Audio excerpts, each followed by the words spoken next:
అందరికీ వందనాలు. మనం నేర్చుకుంటున్నాం కదా, దేవుని రాజ్యంలోకి సమృద్ధి అయిన ప్రవేశం ఒక వ్యక్తి పొందుకోవాలి అని అంటే ఎలా బ్రతకాలి అనేది పేతురు గారు రాసిన 2వ పత్రికలో నుంచి కొన్ని విషయాలు మనం నేర్చుకుంటూ ఉన్నాం. అందులో భాగంగా సహనమునందు భక్తి కలిగి ఉండడం ఎలాగో అనేది మనం చూస్తూ ఉన్నాం. అందులో కొన్ని విషయాలు చూడగలిగాం. అన్యాయం చేసేవారికి మనం మేలు చేసేవారిగా మారాలని, అలాగే మనకు ఆ ఒత్తిడి కలిగించే పరిస్థితుల మధ్య మనం తీసుకునే నిర్ణయాలు ఎలా ఉపయోగకరంగా మార్చుకోవాలనే విషయాన్ని రెండో భాగంలో నేర్చుకోగలిగాం. మూడవదిగా మనం తొలగిపోకుండా ఉండడానికి దేవుని మాటని ఎలా పట్టుకోవాలనే విషయాల్ని చూడగలిగాం. స్వీయ నింద వేసుకోకూడదు అనే విషయాల్ని మనం కూడా నేర్చుకోగలిగాం. ఈరోజు మరొక భాగాన్ని నేర్చుకోవడానికి ప్రయత్నం చేద్దాం. సహనం కలిగి ఉండేటప్పుడు మనకి కోపం వస్తుందా రాదా? సహించేటప్పుడు కోపం వస్తుందా? వస్తూ ఉంటుంది. ప్రారంభంలో ఎందుకు ఆ సహించేటప్పుడు ఆ కోపాన్ని చూపించరు చెప్పండి? ప్రేమ, భయమా? ప్రారంభంలో స్టార్టింగ్ నుంచే మనం సహనం కలిగి ఉన్నప్పటికీ కూడా వెంటనే మనం ఏంటో చూపించాం. కొద్ది రోజులు, కొద్ది కాలం గడిచిన తర్వాత మన అసలు రంగు ఏం చేస్తాం? బయట పెడతాం. నెమ్మదిగా నువ్వు ఇదా మొదట్లోనే ఇలా ఎందుకు ఉండలేదంటే, మొదట్లో ఇలా ఉంటే ఇలా అవుతాయి ఎట్టి పరిస్థితులు అవ్వవు కదా. అందుకేం చేస్తాం? మొదట్లో మన షేడు, అంటే ఎండ తగలకుండా షేడ్ వేసుకుంటాం కదా, అలాగా మనం ఏంటో ఇతరులకు చూపించకుండా ఒక రంగు మన మీద మనం వేసుకుంటా ఉంటాం. సహనంలో కొద్ది కాలం ఓపిక పడ్డానికి, కొద్ది కాలం ఓర్చుకోవడానికి ఎందుకు మనం అవకాశం ఇస్తామని అంటే, ఏదో ఒక మంచి జరుగుతుందని, ఒక మేలు జరుగుతుందని, ఏదో ఒక లాభం కలుగుతుందని ఆశ మనలో పుట్టి సహించడానికి ఓపిక పడతాం. చూద్దాం, ఇంకొంతకాలం భరిద్దాం, ఇంకొంతకాలం ఎదురు చూద్దాం, ఏమైనా మార్పులు రాకపోతాయా, మనం అనుకున్నట్టుగా మనకంటూ ఒక రోజు రాకపోద్దా అని ఏం చేస్తాం? ఎదురు చూస్తూ ఉంటాం. అప్పుడు నిజంగా అది సహనం అంటారా? అంటారా? అనరు కదా. కుయుక్తి అంటారు. లోపడేదో దురుద్దేశంతో మనం ఎదురు చూసే సహనం సహనం కాదు. అయితే సహించే మన జీవితంలో భక్తి గనక ఉండేటప్పుడు దాని యొక్క ముఖ్య ఆలోచన ఏంటి అంటే, దేవుని అందలి ప్రేమ, భయము. ఈ రెండు మనల్ని ఏం చేస్తాయి అంటే, దేవునిని, ఆయన నన్ను చూచువాడుగా ఉన్నాడు, నా పట్ల ఆయన మంచి దృక్పథంతో నన్ను నడిపించేవాడుగా ఉన్నాడని నమ్మి మనం ఏం చేస్తాము అంటే, సహించే పరిస్థితుల మధ్య ఓపికతో దేవునిని బట్టి నిలబడగలుగుతాం, దేవునిని బట్టి ముందు కొనసాగలుగుతాం, దేవునిని బట్టి ఆ పరిస్థితులను ఎదుర్కోవడానికి మనం సిద్ధపరచుకుంటాం. కాబట్టి మనం ఒక విషయాన్ని చదివేటప్పుడు అవి మరింత విశదంగా మనకి అర్థం అవుతూ ఉంటాయి. ఒకసారి ఈ మాటలు చదువుదాం. మొదటి అధ్యాయము యోబు మొదటి అధ్యాయము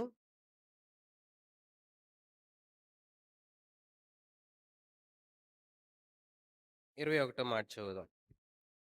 నేను ఆ, నా తల్లి గర్భంలో నుండి ఉమ్, దిగంబరినై వచ్చి తిని ఉమ్, దిగంబరినై అక్కడికి తిరిగి వెళ్ళెదను. ఉమ్, యెహోవా ఇచ్చెను, ఉమ్, యెహోవా తీసుకుని పోయెను. ఉమ్, యెహోవా నామమునకు ఉమ్. స్తుతి కలుగును గాక. ఏం కలుగును గాకంట? స్తుతి దేవునికే కలుగును గాక అని చెప్తా ఉన్నాడు. ఆయన ఏమని ఆయన స్థితిని వివరిస్తున్నాడు అని అంటే, దేవుడు నాకు అన్ని ఇచ్చాడు, నేనైతే ప్రారంభంలో ఏమీ రాకుండానే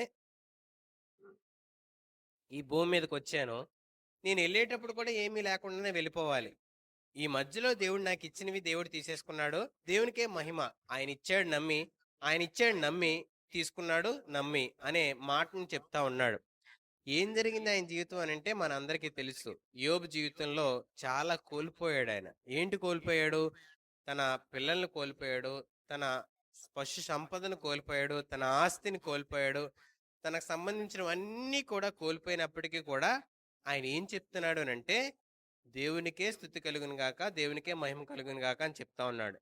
ఈరోజు మన జీవితంలో ఏదైనా కోల్పోయినప్పుడు ఆ మాట మనం చెప్పగలమా? ఏదైనా మనం నష్టపోయినప్పుడు గానీ, ఏదైనా కోల్పోయినప్పుడు గానీ, దేవునికి మహిమ కలుగును గాక అని ఎవరైనా చెప్తారా?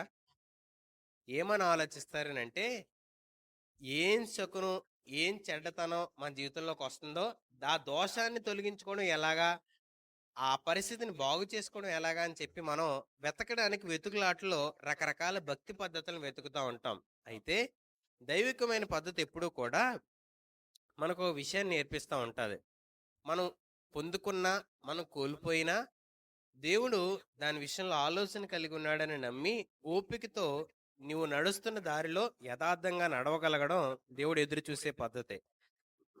ఈరోజు ఏదైనా మనకు బాగా పొందుకున్నాం అనుకోండి, అబ్బా! మనకుండే ఆనందం వేరు. కానీ ఏదైనా కోల్పోయాం అనుకోండి, మనకొచ్చే ఆ వ్యతిరేకమైన భావం గాని, కోపం గాని వేరుగా ఉంటాయి. ఒక విషయాన్ని ఆలోచించండి. ఏదైనా ఒక సంబంధంలో ఒక స్త్రీ, ఒక పురుషుడు ఉన్నాడనుకోండి.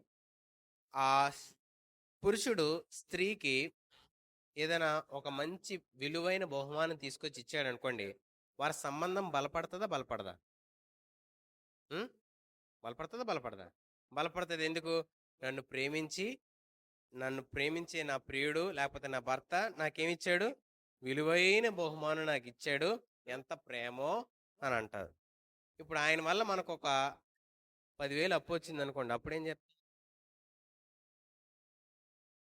ఈడు నా జీవితంలోకి శనిలాగా దాపరించాడు. శనిలాగొచ్చాడు. ముందే బాగుండేది నా జీవితం. ఈడొచ్చినప్పటి నుంచి ఎలా తయారైంది? ముందు ఎంత హాయిగా ఉండేదో, ఎంత నెమ్మదిగా ఉండేదాన్నో. ఈడొచ్చిన తర్వాత నా జీవితం ఎలా తయారైంది? ఈ మాటలొస్తాయి రావా? దీవెనొస్తే ఆకాశానికి ఎత్తేయడం, కష్టం వస్తే ఆడు బతికుండగానే సచ్చిన శవంలా మార్చేయడం. ఇది మానవుడిగా మనం చేసే పద్ధతులు.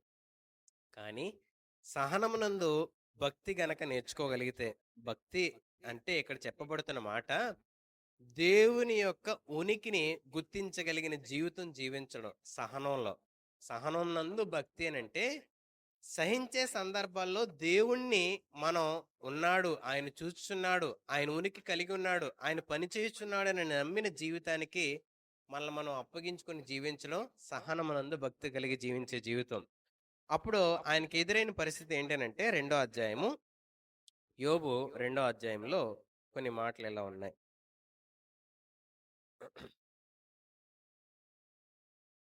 8, 9 నుంచి చదువుతాం తల్లి. అతడు ఆ, ము- 9 నుంచి చదువు, 9, 10. అతని భార్య వచ్చి, ఆ, నీవు ఉమ్. ఇంకనూ యథార్థతను వదలకియుందువా? ఏమంటుంది? నువ్వు ఇంకా మంచిగా బతకడం మానేవా అని అడుగుతుంది. ఎందుకు మంచిగా బతకడం మానవా అని అడుగుతుంది? అన్నీ కోల్పోయాడు కదా. తన శరీరపు ఆరోగ్యాన్ని కూడా నష్టపోయి చాలా దయనీయకమైన పరిస్థితుల మధ్య యోబు ఉండేటప్పుడు భార్య వచ్చి నిజంగా ఏం మాట్లాడాలి చెప్పండి? పర్లేదండి. మీరు ఇప్పటికీ అదే యథార్థతలో ఉన్నారు. దేవుడు మనల్ని లేవనెత్తాడు, నిలబెడతాడు. ధైర్యంగా ఉందాం, ముందుకెళ్దాం అని చెప్పాల్సింది పోయి ఏమంటుంది?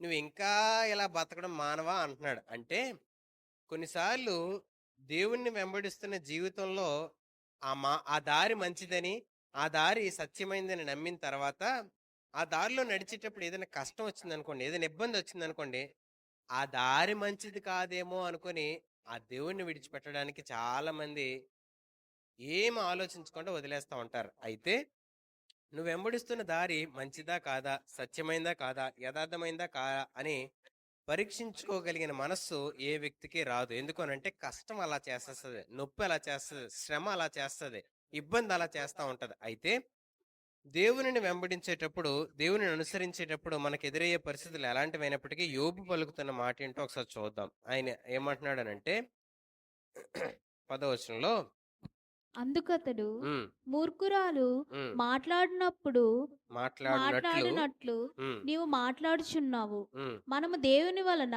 ఉమ్, మేలు అనుభవించుదుమా? ఉమ్, కీడును మనము అనుభవింపతగదా అనెను. ఉమ్, ఈ సంగతులలో ఉమ్, ఏ విషయమందును ఉమ్. యోబు నోటి మాటనైనను నోటి పాపము మాటతోనైనను యోబు నోటి మాటతోనైనను ఆ పాపము చేయలేదు. యోబు గారంట దేవుని దగ్గర నుంచి ఏం పొందుకోవడానికి మనం రెడీగా ఉంటాం, ఏం పొందుకోవడానికి వెనకం చేస్తామో చెప్తున్నాడు. ఏం పొందుకోవడానికి సిద్ధంగా ఉంటారంట? మేలు పొందుకోవడానికి దేవుని దగ్గరికి ఎప్పుడు కూడా, "ప్రభువా, నీ దాసుడు సిద్ధంగా ఉన్నాడు. నువ్వు వరం ఇస్తే పట్టుకొని వెళ్ళిపోతాను" అని చెప్పడానికి ఈ భూమి మీద ప్రజలందరూ కూడా సిద్ధంగా ఉంటారంట. అయితే దేవుని దగ్గర నుంచి ఏదైనా మనకు నొప్పి కలిగించేది వస్తది అనంటే అందరూ వెనకం చేస్తారు కదా!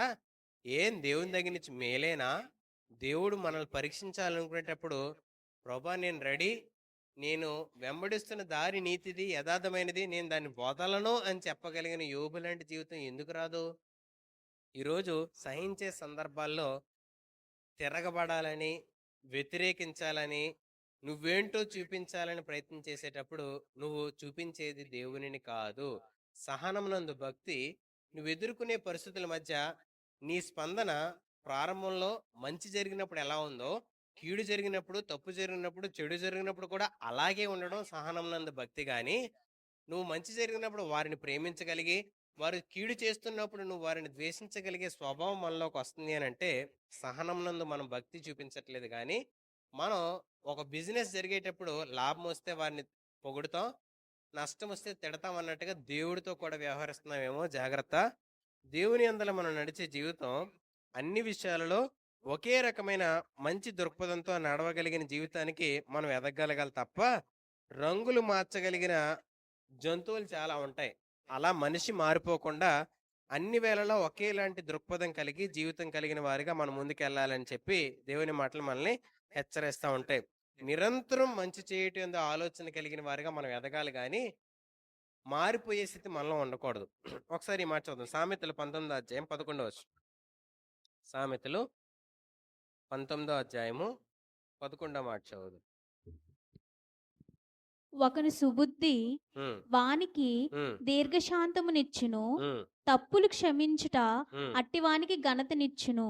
మళ్ళీ చదువుదాం. ఒకని సుబుద్ధి ఒకరి మంచి బుద్ధి ఏం చేస్తుందంట? వానికి ఉమ్, దీర్ఘశాంతమునిచ్చును.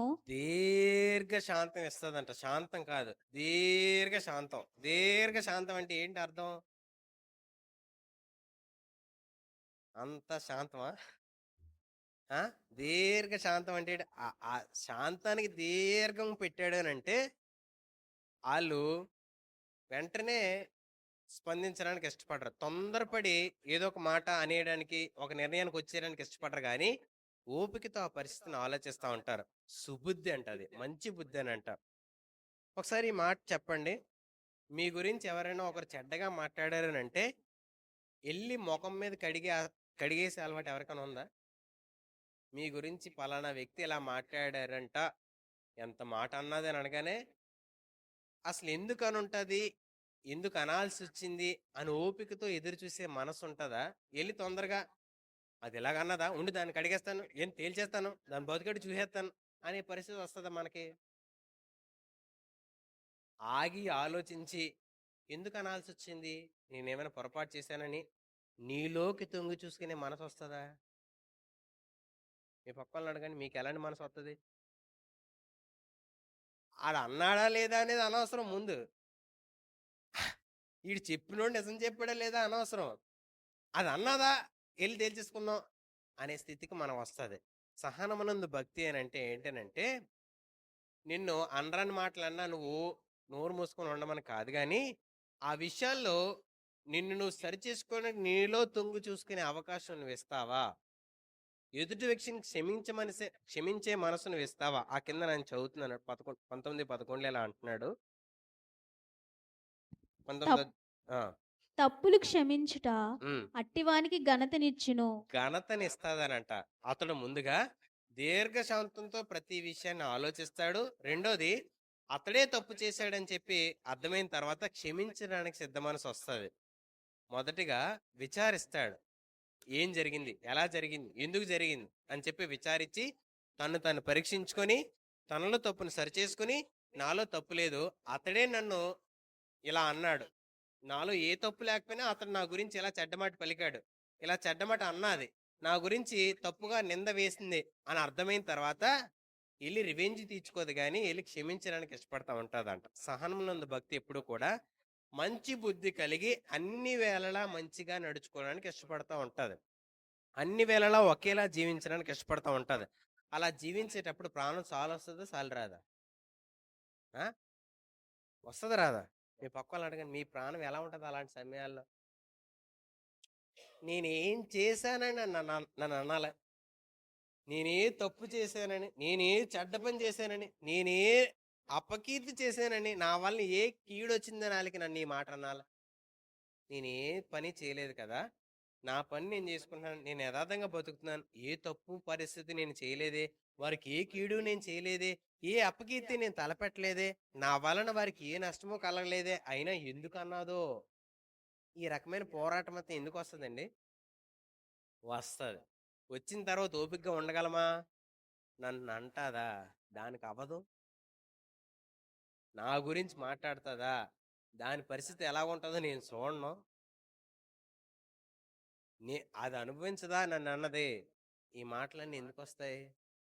సహనమునందు భక్తి కలిగిన వారు, దేవుడు నా జీవితంలో ఏది చెడో, ఏది మంచో నేర్పించగలిగి నాకు బుద్ధినిచ్చాడే, నేను మంచి చేయడం నేర్చుకుంటున్నానే ప్రభా, వారికి కూడా బుద్ధినివ్వు, ఆలోచనివ్వు. వారు చేస్తున్న పని విషయంలో వారి ఆలోచన మార్చు, వారి క్రియలు మార్చు అని చెప్పి, వారి విషయంలో ఎందుకు మంచిగా ఆలోచించడానికి మనస్సు తెరవదు? పేతురు రాసిన మొదటి పత్రిక 4వ అధ్యాయం 12వ వచనం. పేతురు రాసిన మొదటి పత్రిక 4వ అధ్యాయము 12వ వచనం. ప్రియులారా, ఉమ్, మిమ్మును శోధించుటకు ఉమ్, మీకు కలుగుచున్న ఉమ్, అగ్ని వంటి మహాశ్రమను గూర్చి ఉమ్, మీకేదో యొక్క ఉమ్, వింత సంభవించినట్లు ఉమ్, ఆశ్చర్యపడకుడి. ఉమ్, క్రీస్తు మహిమ ఉమ్, బయలుపరచబడినప్పుడు ఉమ్, మీరు మహానందముతో ఉమ్, సంతోషించు నిమిత్తము ఉమ్, క్రీస్తు శ్రమలలో ఉమ్. మీరు పాలివారై ఉన్నంతగా సంతోషించుడి. ఏం చేయాలంట? ఉమ్, ఆ శ్రమలలో సంతోషించాలంట. మనం ఏమనుకుంటాం? ఏదో వింత అయిపోద్ది, నేను ఇంతలా భక్తి కలిగి సహిస్తున్నాను అని అంటే ఖచ్చితంగా దేవుడు ఏం చేస్తాడు? నా పక్షాన యుద్ధం చేస్తాడు, నా పక్షాన అన్ని విషయాల్లో పోరాడతాడు, నేనేంటో వాళ్ళకి రుజువుపరుస్తాడు, నా గురించి వారికి తెలియపరుస్తాడు, నా యథార్థతను వారికి ప్రత్యక్షపరుస్తాడు, నా జీవితాన్ని వారి ముందు తీసుకెళ్తాడు, నా గొప్పతనం ఏంటో ఆయన చూపిస్తాడని చెప్పి చాలా మంది ఎదురు చూస్తూ ఉంటారు. సహించేటప్పుడు మనం ఎందుకు సహిస్తున్నామో అది బయటపడాలి, మన యథార్థత బయటపడాలి, మన నీతి బయటపడాలి అని మీకుంటుందో ఉండదో? మీ పక్కన అడగండి. కొంతమంది సహించేటప్పుడు మన యథార్థత అవతలోడు తెలుసుకోవాలని, మనం ఎందుకు సహిస్తున్నామో వాళ్ళు గ్రహించాలని మీకు అనిపిస్తుంది? అనిపించదా? అనిపిస్తుంది. ఎందుకు ఓపిక పడుతున్నానో, ఎందుకు సహిస్తున్నానో, ఎందుకు దేవుడు చెప్తున్న పద్ధతుల్లో నడుస్తున్నానో వాళ్ళు తెలుసుకోవాలని చెప్పి ఓపికగా ఎదురు చూస్తూ చాలా విషయాల్లో మన నీతిని బయలుపరచుకోవడానికి ఇష్టపడతా ఉంటాం. సహనం నందు భక్తి అనంట శ్రమలో సంతోషించడానికి ఇష్టపడుతుందంట. అంటే నా నీతి యథార్థత బయటపడకపోయినప్పటికీ కూడా నేను ఏ రకమైన చెడ్డ దృక్పథాలు నాలో ఉంచుకోను, చెడ్డ ఆలోచన నాలో కలిగించుకోనని చెప్పి అదే నీతికరమైన దారిలో నడవడానికి ఇష్టపడుతూ ఎదుగుదల లేకపోయినా, అభివృద్ధి కలగకపోయినా ఆ నీతిని విడిచిపెట్టకుండా బతుకుతారు. మా ఫ్రెండ్ గవర్నమెంట్ జాబ్ ఒకటి కొట్టాడు, చాలా కష్టపడ్డాడు, గవర్నమెంట్ జాబ్ పొందుకున్నాడు. పొందుకున్న తర్వాత చాలా రోజుల తర్వాత మేము కలిసాం. కలిసిన తర్వాత మాట్లాడేటప్పుడు కొన్ని విషయాలు చెప్తా ఉన్నాడు. మాట్లాడేటప్పుడు ఒక సంభాషణ వచ్చింది. ఏంటనంటే ఆయన పనిచేస్తున్న ఆ ఆ ఏదైతే ఆఫీస్ ఉందో ఆఫీస్లో ఓ పెద్ద ఆయన ఉన్నాడంట. ఆ పెద్ద ఆయన ఉంటే ఏ పని చెప్పినా ఆయన తడబడకుండా చాలా జాగ్రత్తగా చాలా చక్కగా పని చేసేస్తా ఉంటే, వయసులో చిన్నోడు కదా ఆయన, పెద్ద ఆయన, ఇంత పెద్ద ఆయన అసలు భలే పని చేస్తున్నాడు, ఎప్పుడు జాయిన్ అయ్యాడో లేకపోతే ఏంటి ఉద్యోగంలోకి ఎలా వచ్చాడో అని చెప్పి ఆయనతో మాట్లాడడానికి ఒకరోజు సాయంత్రం వెళ్ళేటప్పుడు ఆయనతో మాట్లాడాడంట. ఏంటండి, ఏ పని చెప్పినా అందరు మీకు చెప్పమంటున్నారు, మీకు చాలా ఎక్స్పీరియన్స్ ఉన్నట్టుంది, ఇంత ఎక్స్పీరియన్స్ ఉన్నోళ్ళు ఈ స్థాయిలో ఉండరే, పైకి వెళ్ళిపోతారే, ఎందుకు ఈ స్థాయిలోనే ఉన్నారు, మీరు ఎదగలేదా అని అంటే ఆయన ఒక మాట అన్నాడంటే ఏంటనంటే, నీతికి రోజులు లేవు బాబు, యథార్థతకు రోజులు లేవు బాబు, అందుకే నేను ఇలా ఉండిపోయాను అన్నాడు. అదేంటండి అలా అంటారంటే, నా మీద రకరకాల మాటలు మాట్లాడి, రకరకాల విషయాలు చెప్పి, నాకు రావాల్సిన ఇంక్రిమెంట్ ఆపేశారు, నాకు రావాల్సిన ప్రమోషన్ కూడా ఆపేశారు. ఇగో వీళ్ళందరూ నాతో పనిచేసిన వాళ్ళే, వాళ్ళ కింద నేను ఇప్పుడు పనిచేస్తున్నాను. అందుకే నేను అలా ఉండిపోయాను బాబు అని అంటే, మా ఫ్రెండ్ అడిగాడంట, మరి మీకు బాధ లేదా ఏమీని? ఇంతకాలం ఈ ఉద్యోగంలో ఉండిపోయారు కదా, ఎదగలేకపోయారు కదా, ఏదో ఒక రోజు మీకు మీ మంచిని మెచ్చి, మీ నీతిని మెచ్చి మీకు మంచి పొజిషన్ వస్తుందని ఎదురు చూస్తున్నారంటే, నాకు అలాంటి ఆశ లేదు బాబు అన్నాడు. మా ఫ్రెండ్కి ఒకసారి ఆశ్చర్యమైంది, ఇదేంటిది, మీరింత ఎక్స్పీరియన్స్ కలిగి ఉన్నారు, ఇంత నీతిగా బతుకుతున్నారు, పైకి వెళ్తారని ఆశ లేదని అంటే, నా జీవితంలో నా ముందున్న పరిస్థితి ప్రకారం నేనేం చేయగలనో, నా శక్తివంచన లేకుండా, నా జ్ఞానాన్ని నేను దాచుకోకుండా, నా సామర్థ్యాలు నేను దాచుకోకుండా నేను కష్టపడతాను బాబు. అది చిన్న పనైనా పెద్ద పనైనా ఒకలాగే పనిచేస్తాను. నాకొచ్చే జీతాన్ని నమ్మకంగా ఖర్చు పెడతాను, న్యాయంగా ఉపయోగిస్తాను. కాబట్టి నేను చిన్న స్థాయిలో ఉన్నా ఒకలాగే ఉండగలను, పెద్ద స్థాయి వచ్చినా ఆనందించగలను. కానీ ఏ రోజు అక్కడికి వెళ్ళిపోతానో, ఏదో ఒక రోజు నా నీతి నన్ను అక్కడ తీసుకెళ్ళిపోద్దని ఏ రోజు నేను ఆ విషయాల గురించి ఆలోచించను. నేను ఏ పరిస్థితిలో ఉన్నా ఒకే నమ్మకమైన యథార్థతో పనిచేయగలనంటే, మా ఫ్రెండ్ మాట్లాడుతూ భలే విచిత్రంగా ఉన్నారండి మీరని చెప్పి ఆ సంభాషణ అక్కడితో క్లోజ్ అయింది. ఆ విషయాన్ని నాతో పంచుకున్నాడు. ఇలా ఉన్నాడు రా ఆయన, ఈ రోజుల్లో అలాగే ఎలా ఉంటారా బాబు అని అంటే, నాకు అనిపించింది అతడు నమ్మిన ఒక మంచి దారి, ఆ దారిలో నడవడానికి అతన్ని ఎవరూ తప్పించలేరు అనిపించింది. మిమ్మల్ని ఎవరైనా తప్పించగలరా మీరు నమ్ముతున్న దారిలో నుంచి? తప్పించగలరా, తప్పించలేరా?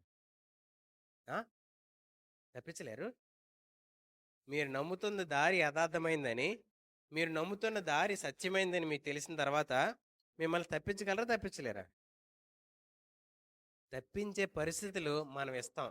ఏంటి, ఇలా జరిగితే నేను అలా చేస్తాను, ఇలాగైతే నేను ఇలా మారిపోతానని చెప్పి మార్చుకోవడానికి ఇష్టపడతా ఉంటాం. నిజానికి మనం వెంబడిస్తున్న దారి సత్యమైందని తెలిసిన తర్వాత అందులో అభివృద్ధి ఏంట్రా అని అంటే, ఆ దారిలో నిలకడగా నిలబడగలం. ఆ దారిలో అంతం వరకు మనం ఆ నీతిని పట్టుకొని నిలబడగలగడం.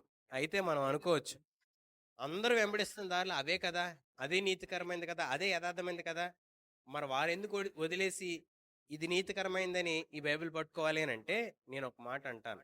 ఏమనంటే, నువ్వు వెంబడిస్తుంది సత్యమైంది యథార్థమైంది అని మనం ఏ దారి గుండా నడిచేటప్పుడు నమ్ముతున్నామో, ఆ దారి మన జీవితంలో ఎలా నడవమంటుంది అని చెప్పి మనం వెతకాలి. బైబిల్ అయితే స్పష్టంగా చెప్తుంది, నీ జీవితం పరిశుద్ధంగా ఉండాలి, నువ్వు దేవుడు ప్రేమించినట్లుగా ఇతరుని అలాగే ప్రేమించగలగాలి, నువ్వు నీ యథార్థతను నువ్వు ఎదుర్కొనే పరిస్థితుల మధ్య అది మంచైనా మేలైనా కీడైనా దాన్ని విడిచిపెట్టకుండా అంతం వరకు కొనసాగాలని చెప్పి మనల్ని హెచ్చరిస్తూ ఉంటది. కాబట్టి నువ్వు వెంబడించే దారి అలాంటిది బోధించేటప్పుడు జాగ్రత్తగా ఆ విషయాలను పరిశీలించుకొని దాన్ని వెతికి ఆ నీతి యథార్థమైనది అయితే దాన్ని వెంబడించడానికి మనం ముందుకు వెళ్ళొచ్చు. ఈ మాటలు మళ్ళీ ఒకసారి చదువుదాం. పేతురు రాసిన మొదటి పత్రిక 4:12. ప్రియులారా, మిమ్మును శోధించుటకు మీకు కలుగుచున్న అగ్ని వంటి మహాశ్రమను గూర్చి మీకేదో ఒక వింత సంభవించినట్లు ఆశ్చర్యపడకుడి. క్రీస్తు మహిమ బయలుపరచబడినప్పుడు మీరు మహానందముతో సంతోషించు నిమిత్తము క్రీస్తు శ్రమలలో మీరు పాలివారై ఉన్నంతగా సంతోషించుడి. మనము కూడా యేసు ఎలా అయితే ఈ భూమి మీదకి వచ్చి ప్రతి ఒక్క మానవాళి కొరకు చనిపోయి దేవునిని సంతోషింప చేయడానికి ఎలా అయితే బ్రతికాడో, అలాగే నేను నీతి నిమిత్తం ఎదుర్కొంటున్న ప్రతి పరిస్థితిలో కూడా యేసు పక్షంగా నిలిచి ఉన్నాను నేను అని సంతోషించే వారిగా మారాలని చెప్పి దేవుని మాట హెచ్చరిస్తా ఉంది. సహనమునందు భక్తి అని అంటే, నేను మంచి దారిలో నడుస్తూ కూడా నాకు ఎదురవుతున్న చాలా కీడు చెడు అనుభవాలలో సంతోషంతో వాటిని ఎదుర్కొంటూ నా మంచి దారిని విడవకుండా అంతం వరకు నడవడం. ఒక సిస్టర్ గారికి ఒక పరిస్థితి ఎదురైంది. ఏంటనంటే, కొత్తగా వివాహం అయింది, వివాహం అయిన తర్వాత ఆమె చాలా చక్కగా ఆ ఇంట్లో ఉండేటప్పుడు ఆ ఇంటి యజమాని అంటే భర్త యొక్క తండ్రి గారికి పెరాలసిస్ వచ్చి ఆయన మంచాన పడ్డాడు. చాలా సేవ చేసేది ఆవిడ. కొద్ది కాలానికి ఏం జరిగింది అంటే ఆమె భర్త కూడా చనిపోయారు. ఇద్దరు పిల్లలు కలిగిన ఆమె ఆ కుటుంబంలో చాలా ప్రయాసపడుతూ బ్రతికేది. ఈ మామగారికి ఆ పెరాలసిస్ వచ్చినప్పుడు చాలా సేవ చేసేది. అత్తమ్మ గారు ఆ మామగారికి నమ్మిక కలిగి ఉండేది. సాధారణంగా వివాహం అయిన తర్వాత పిల్లలు కలిగిన తర్వాత భర్త చనిపోతే ఆ ఇంట్లో ఉంటారా, వెళ్ళిపోతారా అమ్మగారింటికి? ఆ? వెళ్ళిపోతారు అమ్మగారింటికి. ఎందుకు వెళ్ళిపోతారు? ఇక్కడ కొంతమంది వెళ్ళిపోయేటట్టు చేయొచ్చు, అలాంటి అత్తలు ఉండొచ్చు. అలా చేసిన పరిస్థితులు వచ్చిన ఈవిడ మాత్రం అక్కడే ఉండగలిగింది. ఎందుకు అనంటే నా భర్త ఇల్లు అంటే నా ఇల్లు అని అనుకుంది ఆవిడ. ఎందుకు అలా అనుకోగలిగింది అని అంటే ఆమె ప్రమాణం చేసేటప్పుడు ఆ వాగ్దానం చేసింది అనట. నేను కష్టం వచ్చినా నష్టం వచ్చినా ఏ పరిస్థితి వచ్చినా నీతోనే ఉంటానని చెప్పి వాగ్దానం చేశాను కాబట్టి నేను ఆ ఇంటిని విడవనని చెప్పి ఆ ఇంట్లోనే ఉంది. ఈయన మంచం మీద ఉండేవాడు కానీ ఆ పెద్ద ఆయన ఏం చేసినా ఏదో ఒక మాట అంటా ఉండేవాడు అనమాట. ఎంత మాట అంటే ఉండేవాడనంటే నీకు చేత కాదే అందుకే నువ్వు ఇక్కడే ఉంటున్నావు అనేవాడంట. సేవ చేస్తున్న వారికి అలాంటి మాటలంటే ఎలా ఉంటుందండి హృదయం? నువ్వు ఓపిగ్గా చాలా నిన్ను నువ్వు తగ్గించుకొని నిన్ను నువ్వు అణుచుకొని నీ పనులు మానుకొని అవి సర్దుబాటు చేసుకొని నువ్వు సేవ చేస్తూ వారికి ప్రయోజనకరంగా ఉపయోగకరంగా చాలా ప్రయాసపడడానికి నువ్వు ప్రయాసపడుతుంటే నిన్ను ఒక మాట ఆ హృదయం లోపలికి దూరిపోయేలాగా ఒక మాట అంటా ఉంటే ఈవిడ ఏమనేదంట, ఏం మామగారు మీకేమైనా తక్కువ చేశానా అనేదంట. అలాంటి మాట అంటే ఈవిడ ఇలాంటి మాట అనేదంట. ఏం మామగారు మీకేమైనా తక్కువ చేశానా, నా వల్ల ఏమైనా తప్పు జరిగిందా, నన్ను క్షమించండి అని అడిగేదండి. ఆ మాటలు మాట్లాడుతూ ఉంటే నాకు అనిపించింది ఈవిడ మనిషి కాదు, దెయ్యంలాగా ఉంది. మనుషులైతే ఇలా పని చేయలేరా అనిపించింది. పని చేయగలరా అలా మనుషులు ఎవరన్నా? ఆవిడ అలా ఓపికతో పనిచేసేదండి. ఎంత ఓపికతో పనిచేసేది అంటే ఒకరోజు ఆయనకి అనారోగ్యం వచ్చి హాస్పిటల్లో జాయిన్ అయితే చచ్చిపోతారనంటే ఆ ఆ వీధిలో ఉన్న వాళ్ళందరూ చెప్తున్నారు ఏంటనంటే అమ్మా విజయ నీకు ఇంక విడుదల వచ్చిందే అని అంటే ఈవిడ దుఃఖంతో అన్నదంట నా మామగారు అలాంటి పరిస్థితులు ఉంటే మీరేటి ఎలా అంటున్నారని. వాళ్ళందరికీ అసలు మైండ్ పని చేయలేదండి. ఏంటనంటే అలాంటి ఆయనకి నువ్వు సేవ చేస్తున్నావు. అలాంటి మాటలు ఆయన అంటున్నాడు. ఆయన చావు బతుకుల్లో ఉంటే ఆయన చావు కోరకుండా బతుకు కోరుతున్నావు. నువ్వేం మనిషివేనా అని చెప్పానంటే ఒక మాట అన్నదంట. వారు మారినా మారకపోయినా నా స్వభావానికి విరుద్ధంగా నేను ఏ రోజు పనిచేయలేను. దేవుడు నాకు ఇలా చేయమని చెప్పాడు. సహనమునందు భక్తి కలిగి జీవించడం దేవుడు నాకు నేర్పించాడు. నేను అలాగే బతుకుతాను. వాళ్ళు కీడు చేశారని రేపొద్దున ఆయన చనిపోతే ఆస్తంతా నా పేరు మీద వస్తే నేను అన్యాయం చేసి ఆయన చంపేశానేమో అనుకుంటారు. నా నీతి ఆయన ఇంట్లో తెలియాలి. ఆ వీధిలో తెలియాలి. అందరికీ తెలియాలి.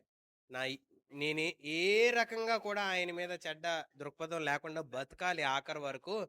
ఆయన దగ్గర నుంచి నాకు వచ్చినా రాకపోయినా. ఆయన కొడుకులొచ్చి ఆ ఆస్తి పంచేసుకున్నా. నాకున్న జీవనం ఉన్నంత వరకు నేను ఏ రకమైన మార్పు లేకుండా ఒకే రకంగా బతుకుతాను. దేవుడు నాకు అదే నేర్పించాడని చెప్పింది. నిజానికి ఆ మామగారు ఇంకా బతికే ఉన్నారు. ఈవిడ ఒక ఇల్లు కట్టగలిగిందండి. ఆ ఇద్దరు పిల్లలకి చాలా చక్కగా కింద ఒక అంతస్తు పైన ఒక అంతస్తు. ఆడపిల్లకి ఒక భాగం, మగ పిల్లడికి ఒక భాగం. అదే పరిస్థితుల మధ్య ఉంటూ అదే నమ్మకంతో అదే యథార్థతతో తను వినరాని మాటలు చెవిలో పడుతున్నా అనరాని మాటలు సమాజం అంటున్నా ఓపిక పట్టి ఎదురు చూస్తూ ఏదైతే భక్తి జీవితం తను నేర్చుకుంటా ఉందో అందులో నడుస్తూ ఆ దారిని విడువక ఏదో వింత జరిగిపోద్దని ఎదురు చూడలేదు కానీ తను నమ్మిన దేవుని పద్ధతిని ఆఖరి వరకు అలాగే కొనసాగించగలిగింది. ఈరోజు మనం అలా చేయగలమా? దేవుని పద్ధతిని తెలిసిన తర్వాత కొన్ని పరిస్థితులు మనకు ఎదురయ్యేటప్పుడు దేవుని విడిచిపెట్టే మనసు వస్తుంది. దేవుడు అంటే వ్యతిరేకమైన భావం కలుగుతా ఉంది. దేవునికి వ్యతిరేకమైన పద్ధతుల్లో సహనాన్ని విడిచి ఇంకేదో కోపం తీర్చుకోవడానికి, ఆవేశం తీర్చుకోవడానికి, మన హృదయం నెమ్మది పొందుకునే ప్రదేశాలకు వెళ్ళడానికి, మన హృదయం ఆనందించగలిగిన స్థితిగతి కోరుకోవడానికి ఇష్టపడుతుంది కానీ, సహనంలో భక్తి కలిగి ఎలా నడవాలో అనేది మనం నేర్చుకోవడానికి ఇంకా మనకి చాలా విషయాలు దేవుని చేత నేర్పబడాలి. ఈరోజు నువ్వు ఎదుర్కొంటున్న పరిస్థితుల మధ్య నువ్వు ఎలాంటి స్థితిగతిలో ఉన్నా, నువ్వు ఇతరులకు బోధించేటప్పుడు మంచి దారినే బోధించగలిగిన జీవితం సహనమునందు భక్తి నేర్పిస్తూ ఉంటుంది. సహనంలో భక్తి మనకు వస్తే, ఇప్పుడు ఒకవేళ మనకి ఇబ్బంది కలిగించే పరిస్థితులు ఉన్నాయనుకోండి, మన యజమాని నుంచో లేకపోతే మన పనిచేసే ప్రదేశంలోనో వారికి ముఖస్తుతి చేస్తే, వారిని పొగిడితే ఆ పరిస్థితి తప్పిపోదేనంటే పొగడ్డానికి ఇష్టపడతారా, ఉన్నది ఉన్నట్టుగా మాట్లాడడానికి ఇష్టపడతారా? నీకు ఇబ్బంది కలిగించే పరిస్థితులు నీ ముందున్నాయి, నీ యజమాని నుంచి నీకు వస్తా ఉన్నాయి. వాళ్ళని పొగిడారనుకోండి, ముఖస్థుతి చేశారనుకోండి, అవి తప్పిపోతే ఆ పరిస్థితులు, ఆ క్లిష్టమైన పరిస్థితులు పోతాయి అనుకోండి, ఆ ముఖస్థుతి చేస్తారా, ఉన్నది ఉన్నట్టుగా మాట్లాడతారా? ఉన్నది ఉన్నట్టుగా మాట్లాడితే నిప్పులు వేసేస్తారు నీ మీద. ఇంకా ఉన్నది ఉన్నట్టుగా మాట్లాడతారా, సార్ ఏం చేసినా తానా తందానా అని చెప్పి వెనకాతల వాళ్ళని పొగుడతారా? ఏం చేస్తారు? అబ్బా మీరు సూపర్ అండి, మీరు ఏం చేసినా అబ్బో మీరు అదిరిపోద్దండి అని చెప్పి వాళ్ళని ముఖస్థుతి చేయడానికి ప్రారంభిస్తారా? ఏం చేస్తారు? ఖచ్చితంగా నీ మీద ఉన్న భారాన్ని దించేసుకోవడానికి ఏ దారి దొరుకుతుందా, ఎలా దొరుకుతుందో, ఏమవుతుందో, ఏం చేద్దామని వెతుకులాటలో తప్పుదారి ఆశ్రయించడం చాలా సులువు. అయితే సహనమునందు భక్తి ఏంటనంటే, నీకు ఇబ్బంది కలుగుతుందని తెలిసినా న్యాయమైంది ఏదో ఆ మాటే నీ నోట్లోంచి పలకాలి.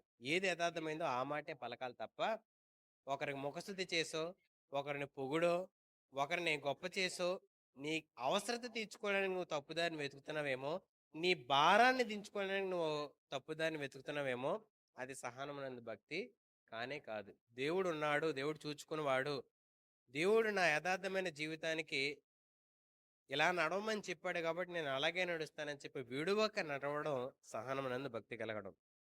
ఆఖరిగా ఏంటనంటే, అపోస్తుల కార్యం 7వ అధ్యాయము 58 నుంచి చదువుకుందాం. అపోస్తుల కార్యంలో 7వ అధ్యాయము 58 నుంచి చదువుదాం.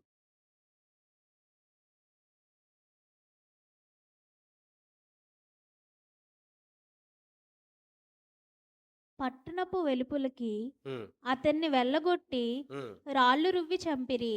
ఉమ్, సాక్షులు ఉమ్, సౌలు అను ఉమ్, ఒక యవ్వనుని ఉమ్, పాదముల యొద్ద ఉమ్, తమ వస్త్రములు పెట్టిరి. ఉమ్, ప్రభువును గూర్చి ఉమ్, మొర్రపెట్టుచు, ఉమ్, యేసు ప్రభువా, ఉమ్, నా ఆత్మను చేర్చుకొనమని ఉమ్, స్టెఫెను పలుకుచుండగా ఉమ్, వారు అతన్ని రాళ్లతో కొట్టిరి. ఉమ్, అతడు మోకాల్లోని, ఉమ్, ప్రభువా, ఉమ్, వారి మీద ఈ పాపము ఉమ్, మోపకుమని ఉమ్. గొప్ప శబ్దంతో పలికెను. ఒక పక్క ఒక్కొక్కడు ఒక్కొక్క రాయి ఇసురు కొడేస్తున్నాడండి ఆయన్ని, స్టెఫన్ని. ఒకటేమో కన్ను మీద తగులుతుంది, ఒకటేమో తల మీద తగులుతుంది, ఒకటేమో చేతి మీద తగులుతుంది, ఒకటేమో ఇలా మాట్లాడుతుంటే పళ్ళు మీద కొట్టేసి కూడా ఒకడు రాళ్ళతో అలా కొడుతుంటే, అవన్నీ భరిస్తూ కూడా ఈయన ఏం చెప్తున్నాడనంటే, వాళ్ళు పాపం చేస్తున్నారని వాళ్ళకి తెలుసు, అయినా ప్రభా వారిని క్షమించు అని చెప్పే మాట స్టెఫను పలకడం మనం చూడగలుగుతాం. ఇది ఎవరి మాదిరి అని అంటే, యేసు ఆయన శిలువలో మరణాన్ని అనుభవిస్తూ కూడా తన చుట్టూ ఉండే వారందరినీ కూడా క్షమించమని అడిగిన ఒక మాదిరిని స్టెఫను వెంబడించడం మనం చూడగలుగుతాం. ఈరోజు సహనమునందు భక్తి నీలో ఉంది అనడానికి రుజువు ఏంటి అంటే, భారం, నొప్పి, హింస, ఇవన్నీ పరిస్థితులు గుండా భరిస్తూ ఎదుటి వ్యక్తి యొక్క విడుదల, ఎదుటి వ్యక్తికి క్షమాపణ, ఎదుటి వ్యక్తికి దీవించగలిగే జీవితం మనలో కలగడం సహనమునందు భక్తి. ఒక వ్యక్తిని భరించగలిగిన స్థాయి ఒక పాయింట్ వరకే ఉంటుందని చెప్తారు. ఏదైనా ఒక వ్యక్తికి ఒక లిమిట్ ఉంటుందండి, ఒక పరిస్థితి ఉంటుందండి, అంతకుమించి ఎవరైనా చేయగలరా అని అంటారు. ఎవరు చేయకపోయినప్పటికీ దేవుని పద్ధతిని ఎరిగిన మనము వారి యొక్క విడుదలను కోరాలి. అంటే ఎదుటి వ్యక్తి ఎంత కీడు చేయడానికి ప్రయత్నం చేసేటప్పుడు అలాంటి స్వభావం నుంచి వారిని విడిపించు ప్రభువా, వారు చేసిన కీడుల్ని వారి నుంచి తప్పించు ప్రభా. మంచి చేసే దృక్పథం ప్రతి మనిషిలో ఉంటుంది. దాన్ని దీవించి వారిని మంచి దారిలో నడిపించు ప్రభు అని వారి గురించిన మంచి ఆకాంక్ష మన హృదయంలో మొదలవుతుంది. సహనమునందు భక్తి అని అంటే ఒకరి చావును కోరేది కాదు, చనిపోతూ ఒకరు బ్రతకాలని కోరుకునేది. సహనమునందు భక్తి ఒకరు చెడిపోవాలని కోరుకునేది కాదు, మంచి చేస్తూ ఒకరి చెడుతనాన్ని విడిచిపెట్టాలని ఆశపడేది. సహనమునందు భక్తి ఒకరు ఇరుకులో పడాలని కోరుకునేది కాదు, కానీ ఇరుకులలో సహాయం కోసం పైకి చేయి చాస్తూ మరొకరు పైకి రావడానికి కావలసిన మార్గాన్ని ఏర్పాటు చేసేది సహనం నందు భక్తి. ఈరోజు దేవుడు తెలుసని చెప్పుకుంటున్న పేరు కలిగిన క్రైస్తవులని పిలువబడుతున్న వారు చాలా మంది ఉన్నప్పటికీ కూడా క్రీస్తుని వెంబడించేవారు బహుకొద్ది మంది. ఎందుకో తెలుసా? క్రీస్తుని వెంబడించేవారు ఆయన ఎలా బతికాడో ఈ భూమి మీద అలా బతుకుతారు. కానీ పేరున క్రైస్తవులని పిలువబడుతూ జీవితంలో క్రీస్తు లేకపోతే వారు మంచి చేయడానికి ఏ రోజు ఇష్టపడరు. అలాగే ఇతరులను మంచి చేయడానికి వారు ప్రోత్సహించరు. వారి జీవితాన్ని మాదిరికరంగా ఉంచుకోరు. ఎక్కడైనా మనం అలా బతుకుతున్నామేమో. సహనం నందు భక్తి కలిగి ఆ యథార్థమైన జీవితానికి మనం ఎదగాలి అని, సహనములో దేవుడు ఉన్నాడు అనే ఆ న్యాయమైన ప్రవర్తనకి తను అప్పగించుకోవాలని ఈరోజు దేవుని మాట హెచ్చరిస్తా ఉంది. ఇంకా ఎక్కడైనా త్రోవ తప్పిన జీవితాలు మనలో ఉంటే ఈరోజు దేవుని మాట చేత హెచ్చరింపబడి ఆ మంచి దారిలో నడవడానికి, ఆ మంచి జీవితాన్ని మనం వెంబడించడానికి మనల్ని మనం ప్రోత్సహించుకోవడానికి దేవుని మాటను బట్టి సరి చేసుకుందాం. ప్రార్థన చేసుకుందాం.